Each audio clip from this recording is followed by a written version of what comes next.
Hi there, this is Matt with State of Flux, here with my top 10 movies of 2023 thus far. There are some that I've heard quite a bit about that didn't make the list because I haven't seen them yet. So I just want to address those kind of right off the bat.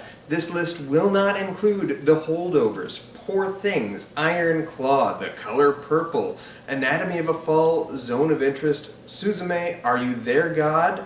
It's Me, Margaret. Jawan, Bottoms, all of these films have been personally recommended to me by people that I'm close to that has made their top 5 lists. So I take serious consideration of all of those movies. I do plan on trying to watch them before Oscar Day when I do my final 5 movies. There are 3 other ones that I want to include because I think they either look fantastic or the filmmaker has made a movie that I had on my top 5 list within the past couple of years. That would be Thanksgiving by Eli Roth. That movie just looks fantastic. I loved the trailer back when I saw Grindhouse in the theaters in 2007. I am pumped to see this, just didn't get a chance to.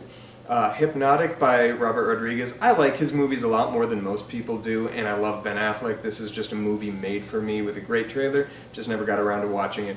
And then The Marvels. Nia DaCosta is a phenomenal filmmaker. I know a lot of people didn't love that movie, but I'm a huge fan of her. I liked the character of Captain Marvel.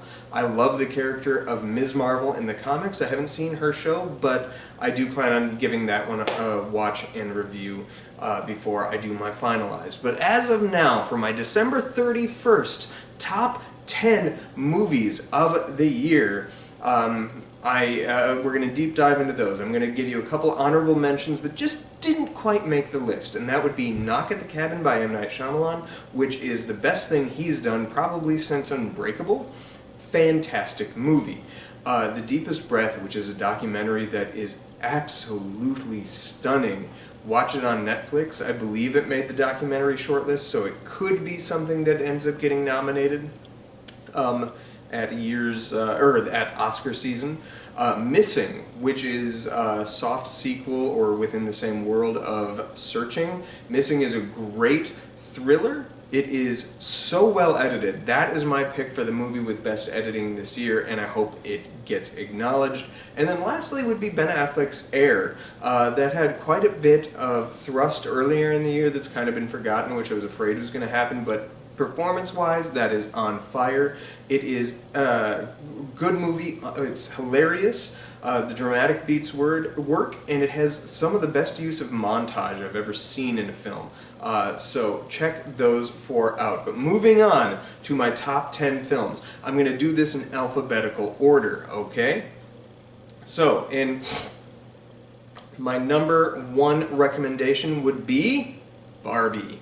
Barbie came out with a huge bang. It is still the highest grossing movie of the year, surprising many. And you know what? It makes sense. It is a great movie from start to finish. It is laugh out loud funny. It hits you emotionally.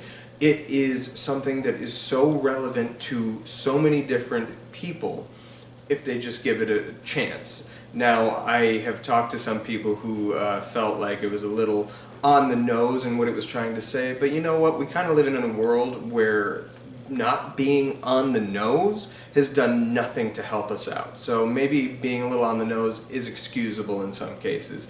And Barbie, it's where it's at. It's one of the best movies of the year. Number 2, I would like to talk to you about Evil Dead Rise, my favorite horror movie of the year.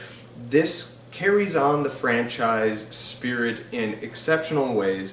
It is grim, it is dark, it is violent, it is unexpectedly funny, but for the first time in an Evil Dead franchise, it's character focused. You care about these people and you don't want them to become deadites. Whereas in the other ones, which I absolutely love and adore, you were just kind of waiting for Ash to take them down. Or the remake was kind of a by-the-book remake, just tinkering gender roles and stuff like that. This felt like it had new life and new energy because it was trying to say something a little bit more than any of the other ones.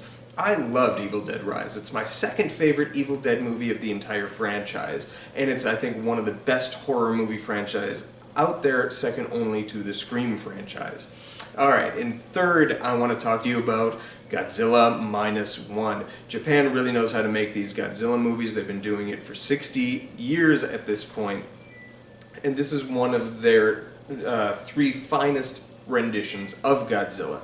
It's not quite as good as the original 1954 Gojira, and it's not quite as intellectually stimulating as 2016 Shin Godzilla, but I think this is the most emotionally resonant Godzilla movie that has ever been made, and it is powerful experience to watch, especially if you watch it with a collective group. If this movie is still in theaters around you, see it and see it with an audience. Godzilla is damn right scary, and well, it has a ending that could be considered somewhat hokey. It worked for me because the film literally telegraphs what's going to happen a couple of times before it does, but when you get to that final scene that is just like pure, beautiful catharsis, I didn't care that I saw it coming. I just needed to see it happen, and I loved it. That is truthfully my favorite movie of the year thus far. In number 4 spot, we have Guardians of the Galaxy Volume 3. In a year where comic book movies have been doing nothing but disappointing people, this is the one that both economically played out well. It made its money back in the box office, probably just by a scotch, but it definitely did. And it is the best reviewed movie of the bunch for its genre. It is, for me, the finest of the Guardians of the Galaxy movies. I think it is so well written and so emotionally powerful. And I love where they went with Rocket's character. This is just a genuinely stunning and good movie, and the best thing the MCU has put out this year and last year as well. Let's roll that one in. This is the best movie they've done since Spider-Man No Way Home. In the number 5 spot, I'm talking to you about John Wick Chapter 4. For a long time, this was my favorite movie of the year, and it still surprises me to this point that that is the case. This is a franchise that I had written off as being something completely stupid and had no interest in watching. I ended up watching all 4 movies in about a 2-week span, and I was impressed with the first 2 John Wick movies. They didn't blow me away. This movie did and still does. For my money, this is a modern reinterpretation of The Good, the Bad, and the Ugly, and the best of its kind. It is stunning action, beautiful lighting. Oh my god, the lighting in this movie needs to win awards. It has just tremendous set pieces and thrilling characters.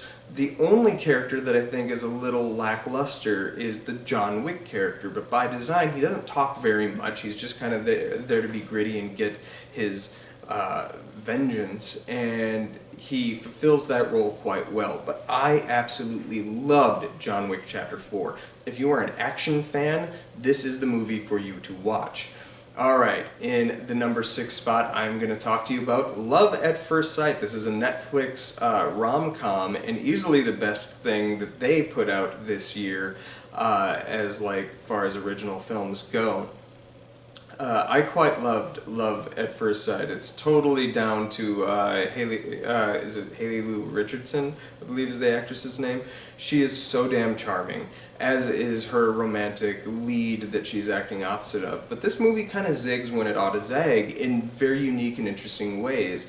It is a powerful movie, got me to roll tears, while also being really funny, really sweet, really cute, and this is one that I'm going to probably be revisiting every Valentine's Day-ish season, because I really quite loved this movie, and not enough people are talking about it. If you haven't seen it, watch Love at First Sight. In my number 7 spot, Mission Impossible Dead Reckoning Part 1. My god, the action in this franchise just keeps one-upping itself. This one has some of the most interesting character interplays in how it is sort of juggling multiple things. You have some of the best use of the character of Ving Rhames and Simon Pegg, who actually have more to do this time around than they previously do, and it introduces us to yet another interesting character played by Haley Atwell, and she's a welcome addition to this franchise.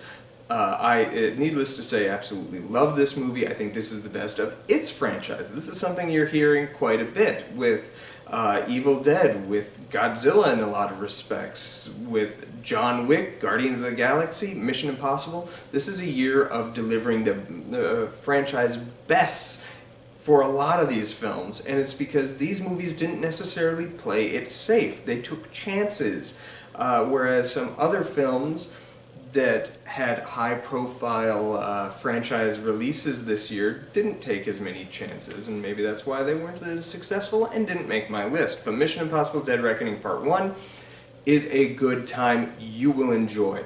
Check it out. It's a 3-hour runtime. Did not feel it a second. I didn't check my watch a single time. I was so invested.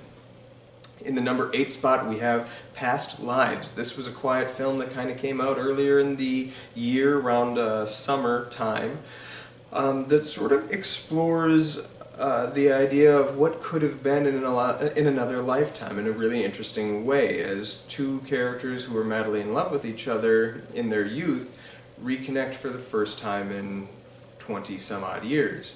And it's through this connection that they realize that they still share that, but both of them have had lives that they've moved on with. And it's trying to reconcile the past with the present, with the future, and it is a beautiful film that I think is going to get awards attention. I wasn't so sure in the beginning of the year when this came out. I thought it might lay forgotten, but I don't think that's the case. I think this one has held on stronger, and I'm glad about that. This has a tremendous screenplay.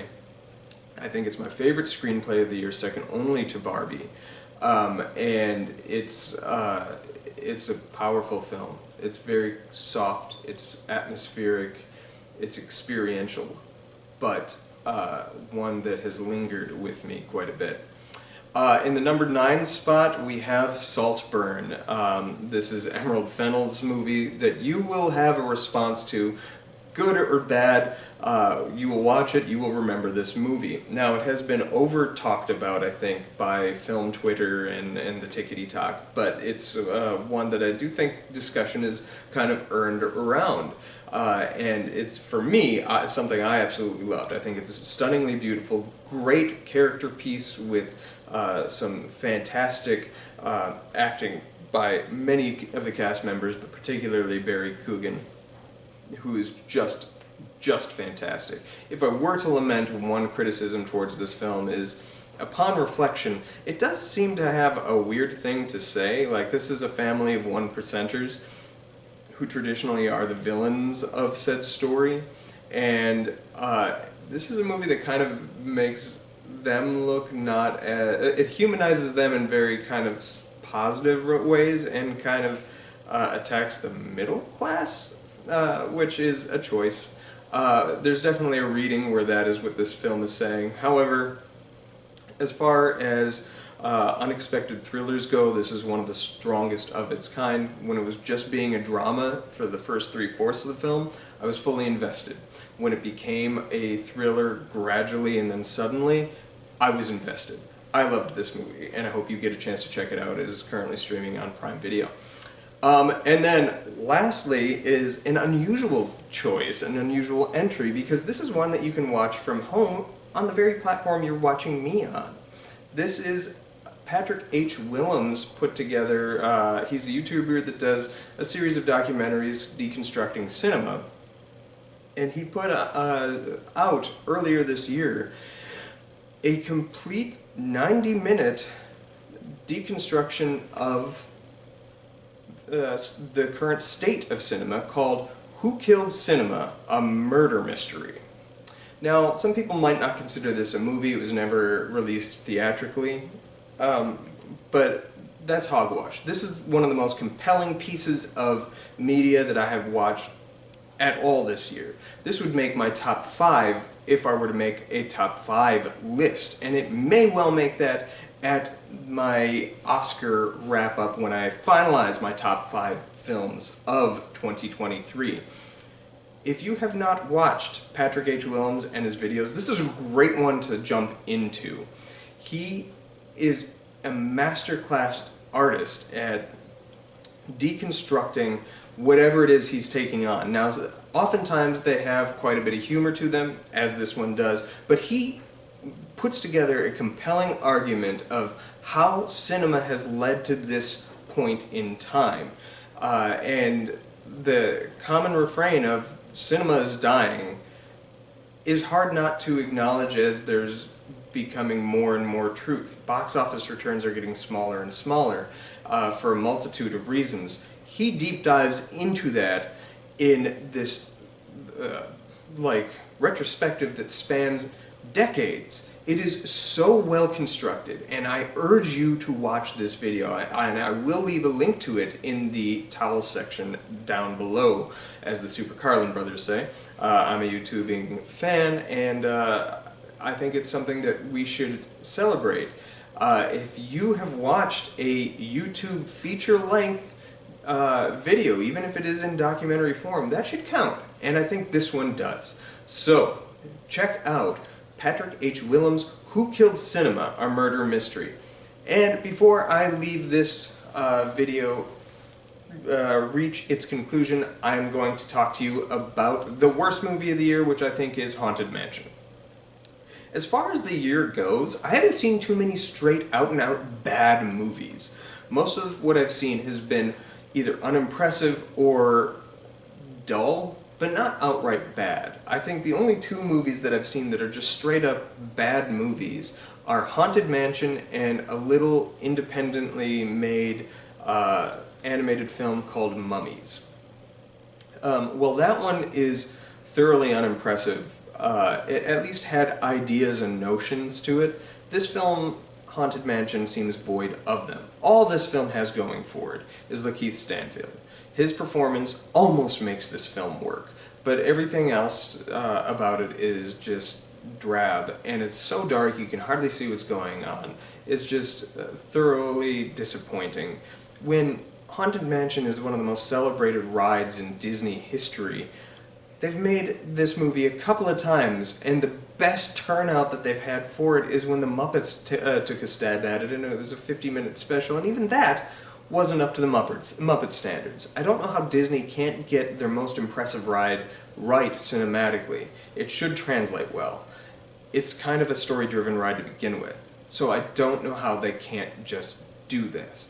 But here we are, third time out, still sucks. Let me know what your top 10 movies are in the comments down below, as well as what you think the worst movie of the year is. I have a couple other movies that I thought might make this list, with filmed reviews coming out shortly after the new year starts, so be expecting those, namely Maestro and Rebel Moon, but those videos will be coming out. Let me know what you think of my list and give me yours. I'd love to hear it. Have a good one, and Happy New Year, everybody. Peace.